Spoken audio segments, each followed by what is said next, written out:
Ya ketika dikasih tawaran filmnya Kinikah dan ditawarkan sebagai Gary sebagai mantan dari masa lalu itu mantan dari kalau sorry kan istri dari masa depan ini adalah mantan dari masa lalu. Gary mantan dari masa lalu. Gary mantan dari masa lalu. Ada ada. Iya jadi aku itu tuh tipikal orang yang sama mantan tuh udah enggak putus-putus move on gitu, nggak ada lagi kesempatan kedua, ketiga dan lain lama-lama toxic gitu kan. Tapi ketika menjadi Gary, melihat motivasi yang terjadi pada masa lalu, Gary itu kenapa, Niken itu kenapa, dan masih ternyata belum selesai, unfinished business.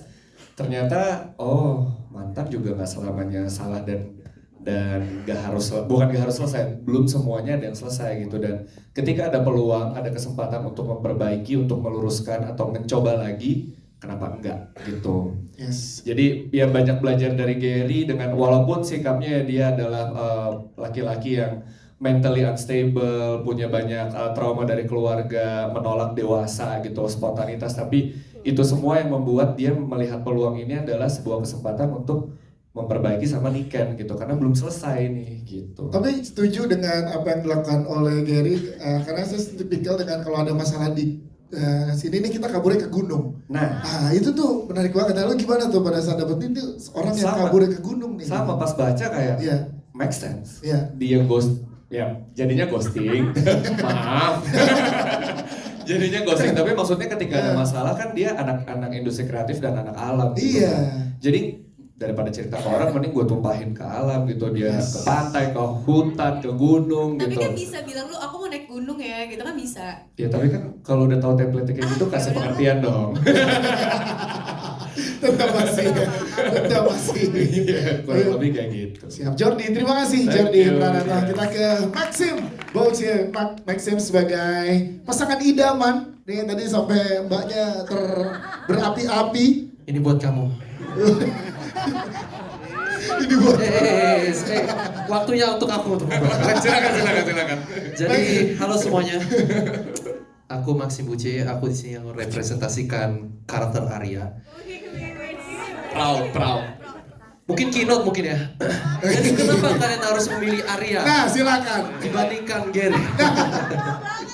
Gimana Maxim masuk ke karakter Arya yang lovable banget gitu, dengan berjuang untuk hidupnya tapi juga sebenarnya berjuang untuk pacarnya gitu. Iya, ya Arya ini mungkin ada dipandang banyak orang mungkin jadi pria idaman lah ya. Pria idaman. Dan kenapa pria idaman? Soalnya dia itu mikirin buat masa depannya gitu loh, untuk pasangannya. Dia bisa secure, dia tuh lebih secure sih. Mungkin pilihan amannya juga buat nikah. Mungkin ya. Ya, kamu belum tahu, tapi itu memang pilihan aman buat nikah. Udah deh.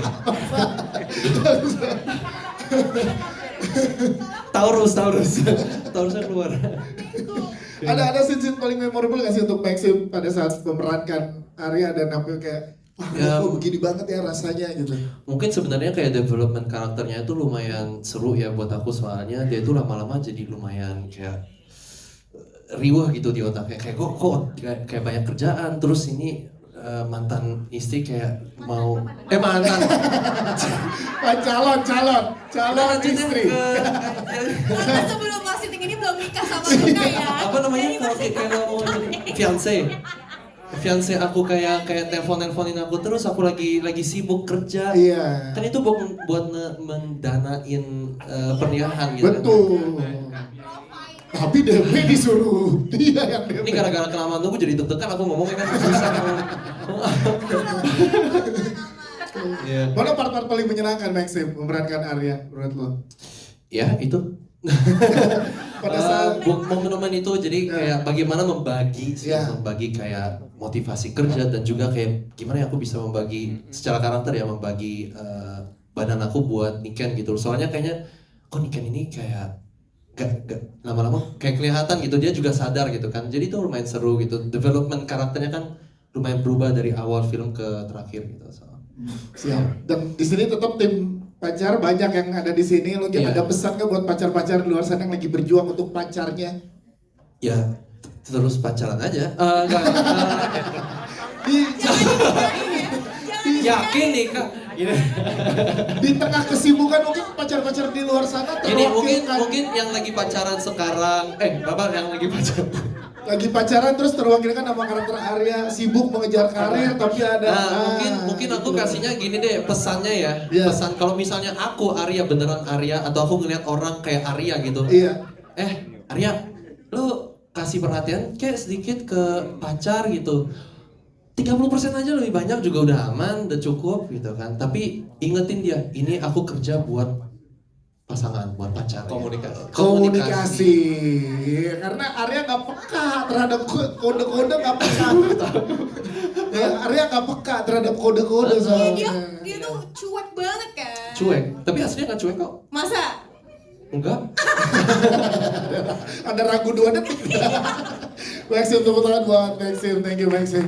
Kita ke NZ Story ya sebagai dengan karakter yang di-build nih berhasil banget kena ke teman-teman yang ada di sini sehingga pun mereka tadi ikut menentukan seharusnya pilihan Niken tuh ke siapa. Jadi kan karakter lu kena banget di sini dan banyak juga teman-teman ada yang di sini antara 2 pilihan in real life.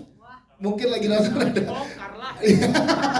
Ini ada yang live ya? Ada ya live. Nah, dalam situasi kayak gini gimana sih lo memposisikan Niken dari kacamata seorang NZ melihatnya? Silakan. Gimana ya? Karena NZ melihat Niken tuh dalam 2 pilihan ini tuh gimana? Kan susah kan? Kalau udah terakhir gue udah kayak aduh. Bagian terakhir tuh ini. Iya. Selamat sore teman-teman semuanya. Assalamualaikum warahmatullahi wabarakatuh. Saya baru. Enzi melihat Niken Iya. labil ya. Tapi menurut aku Niken itu sangat apa ya, karakter yang dibuat sama Imaginary ini sangat manusiawi banget. Kayak menurut aku apa ya, point of view Niken ini sangat manusia karena nggak protagonis gitu. Iya. Jadi real gitu. Jadi kayak ya sangat human karena ya manusiawi banget gitu. Dia punya perasaan yang real, dia people pleaser juga, dia menyenangkan keluarganya, dia dapat pressure dari ibunya, dia sayang banget sama ibunya. Sesuatu yang real banget dan menurut aku akan relatable sama banyak orang gitu. Dan karakter Niken sama Enzi sendiri itu memang sangat jauh berbeda. Yeah. Tapi menurut aku wajar di usia Niken mengalami hal yang serupa. Mungkin Enzi di usia Niken pun pernah merasakan hal yang sama, cuma dengan situasi yang berbeda gitu. Niken kan treatmentnya di sini beda, pada saat sama Gary beda, saat sama Arya beda. Nah, Enzi gimana tuh berproses sama Jordi dan Maxim ya? Beda juga. Beda juga. Kok kamu yang jawab sih? Kamu cemburu. Karena emang lebih lepas kalau sama Jordi, karena kan ceritanya di sini aku tuh kan pacaran dari SMA kan. Iya. Jadi emang kalau misalkan pendekatan sama Jordi, sama kita sering ketemu juga di luar dari Iya, di kalau luar kita doang reading dan lain-lain. Kalau ketemu sama Maxim di luar reading kan agak nggak mungkin ya kan. Saya juga bahaya dong sama suami saya gitu kan. Gitu. Jadinya kalau Kayak misalkan Nevermind. enggak, jadi kalau misalkan sama Jordi itu kenapa Niken lebih lepas ya karena hubungannya jauh lebih lama gitu. Niken bertumbuh bersama Gary. Jadi karakter Niken itu ya memang Niken yang di SMA itu gitu. Jadi dia akan lebih lepas ketika dia sama Arya, dia sudah menjadi Niken yang lebih dewasa gitu. Niken yang sudah di masa sekarang, Niken yang sudah terbentuk, Niken yang udah melihat masa depan gitu. Dan sebenarnya kalau untuk teman-teman yang sudah menonton ya pasti udah nonton juga sih semua di sini ya. Niken tuh cinta loh sama Arya, tapi ya dia ngerasa Arya gak ngasih cinta yang sama levelnya seperti yang Niken berikan. Jadi akhirnya datang manusia ini, manusia dari masa lalu yang akhirnya Niken pikir dari semesta kali ya, dan dia mau ngasih closure ya kenapa nggak dicoba gitu. Ya kan ya, main handphone.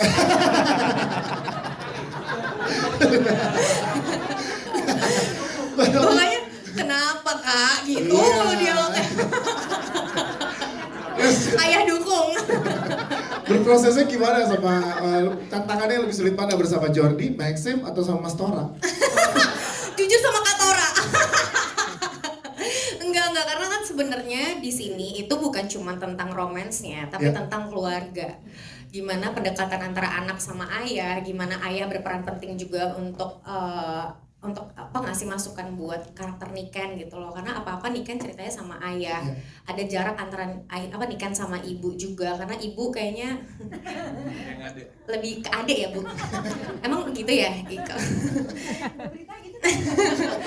Kadang-kadang ada perbandingan-perbandingan walaupun sebenarnya sayang dua-duanya, Iya. tapi kadang-kadang ada lah kayak gitunya gitu. Jadi pendekatan sama Katora karena kita kenal lebih dulu kali ya Kak, kita sering beberapa kali project juga, jadi kayak pengen ketawa mulu gimana ngebuat ini sebagai anak dan ayah dan terlihat seperti natural ayah dan ayah, believable gitu. Believable gak sih tadi ayah dan anaknya?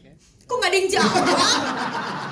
Waduh susah deh. Itu ngangguk-ngangguk kok, ngangguk-ngangguk kok. Pulang apa nih gua? Believable ya? Ngangguk-ngangguk kok, believable tuh. Believable ya Mas ya? Ya, Believable. boleh kok. Kita tuh lawannya alam, kita acting sama-sama. Ntar tiba-tiba kita lagi acting jalan lancar gitu, tiba-tiba di belakang kampung, welcome to my paradise. Ntar tiba-tiba lagi Edgy lagi nangis, gue cekukan. 2 hari loh orang cekukan, makanya tinggi saya nih. Nah, tapi seru banget, Seru Dan ya? aku ngerasa kayak aku mendapatkan sosok ayah bahkan Ya. dari kata orang gitu. Itu dia. NC Story ya, terima kasih NC.